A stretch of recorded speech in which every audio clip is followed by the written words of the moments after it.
यह देश जब गर्दिश में था, जब देश को सपेरों का देश कहा जाता था, इस देश को गरीब भूखा नंगा भारत कहा जाता था, जब दुनिया के नक्शे पर इस देश को कंगाल भारत कहा जाता था, उस देश को पंडित जवाहरलाल नेहरू जी को इस देश की सत्ता सौंपी गई, तो उन्होंने इस देश को अथक प्रयास करके अपने देश के नौजवानों को, उनके प्रतिभा को साथ लेकर के, उनके विचारों को लेकर के इस देश को संवारने और सजाने का काम किया गया। यहाँ पे एकता का राज कायम किया गया। यहाँ पे हिंदू, मुस्लिम, सिख, ईसाई सबको समानता का अधिकार दिया गया, सबको समान शिक्षा का अधिकार दिया गया, सबको समान पढ़ने का अधिकार दिया गया, सबको एक साथ उठने और बैठने का, सबको एक साथ बराबरी का अधिकार दिया गया। समता मूलक समाज की स्थापना की गई।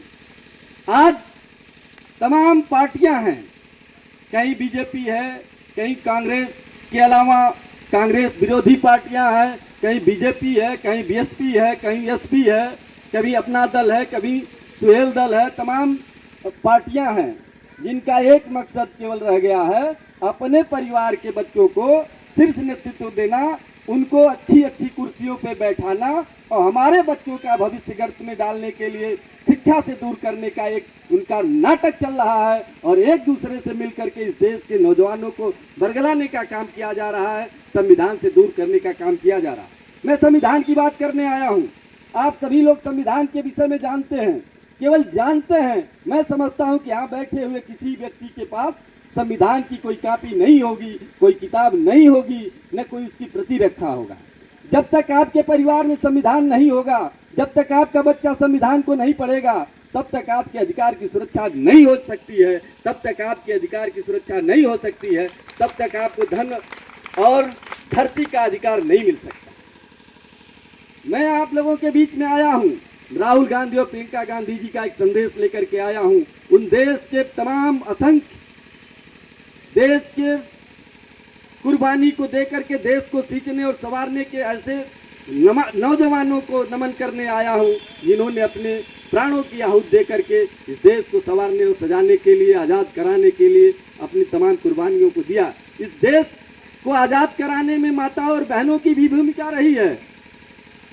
जैसे आप चंदा देती हैं किसी धर्मशाला को बनाने के लिए, किसी मंदिर को बनाने के लिए, उस जमाने में जब महिलाओं को पढ़ने का अधिकार नहीं था, जब उस जमाने में महिलाओं को घर से बाहर निकलने का अधिकार नहीं था, तब महिलाओं ने इस क्रांति में कूद करके झांसी बाई रानी लक्ष्मी के साथ, तमाम नेत्रियों के साथ इस देश को आज़ादी दिलाने में अपना भूमिका अदा की। इसलिए हम आप लोगों के बीच में आए हैं।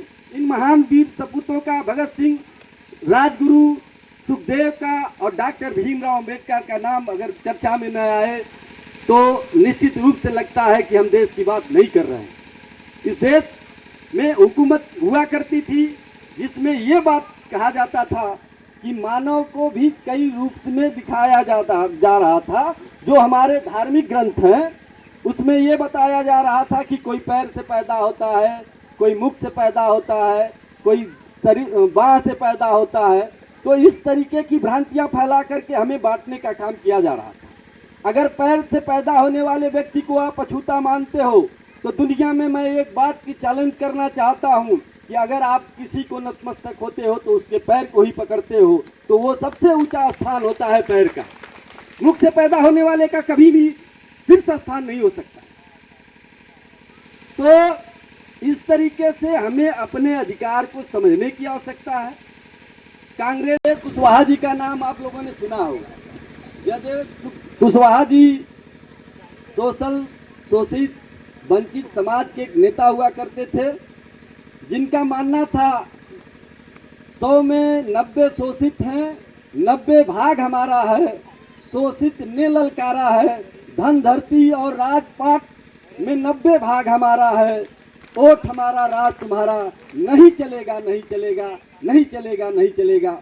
इस नारा के साथ उन्होंने गरीबों को जगाने का काम किया था, उन्होंने शोषित और पिछड़ों की आवाज बनने का काम किया था। लेकिन यहाँ के मनुवादी ताकत के लोग उनकी हत्या कर दिए। केवल ये कोई बात नहीं है, सबसे बड़ी बात है कि वो हत्या पुलिस के द्वारा की गई थी।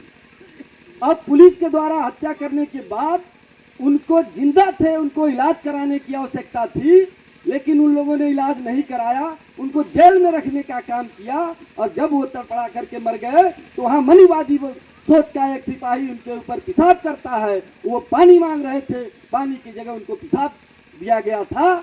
इस तरीके की सोच के खिलाफ लड़ने के लिए हम आपके बीच में आए, सरोज जी के बीच में, दिनेश सरोज जी के बीच में, किशोर यादव जी के बीच में। ये लोग आपके साथ, आपके कंधे से कंधे मिलाकर चलने के लिए आपके बीच में आए। ये संख्या की बात बार बार आ रही थी कि आपकी संख्या कम है। मैं कहता हूं मेरे नौजवान साथियों, दिनेश भाई, किशोर यादव जी, बंस बहादुर भाई जी, आप यहाँ उपस्थित जितने लोग हैं ये क्रांतिकारी विचारधारा के लोग हैं। ये वो लोग हैं जो सत्ता परिवर्तन करना चाहते हैं, इस देश में गरीबों की सत्ता चाहते हैं, दलितों की सत्ता चाहते हैं, शोषितों की सत्ता चाहते हैं। ये लोग आपके बीच में आए। ये निश्चित रूप से गाड़ी से लाए हुए लोग नहीं, मजदूरी पे लाए हुए लोग नहीं हैं। ये विचारों के साथ जुड़े हुए लोग हैं। और दूसरी बात मैं कहना चाहता हूँ, एक बात आप बार बार इतिहास दोहराना पड़ता है कि जब खालसा धर्म की स्थापना हुई थी तो गुरु गोविंद साहब के बीच केवल 5 लोग आए थे। आए तो बहुत थे लोग, लेकिन उनके साथ चलने और कुर्बानी देने के लिए केवल 5 लोग इकट्ठा हुए थे। और आपके साथ तो ये सैकड़ों सैकड़ों नौजवानों का हुजूम है, माताओं का हुजूम है, किसानों का हुजूम है, बुजुर्गों का हुजूम है। आप सबका आशीर्वाद आपके साथ है, क्योंकि आपकी ये उपस्थिति यह बात की गवाही देती है कि आप लोग चाहते हैं दिनेश जी निकल करके मेहनगर की रहनुमाई करने की कोशिश करिए, इनकी आवाज बनने की कोशिश करिए, इनकी समस्याओं के लिए लड़ने का काम करिए, तहसील, ब्लॉक और जिला स्तर तक।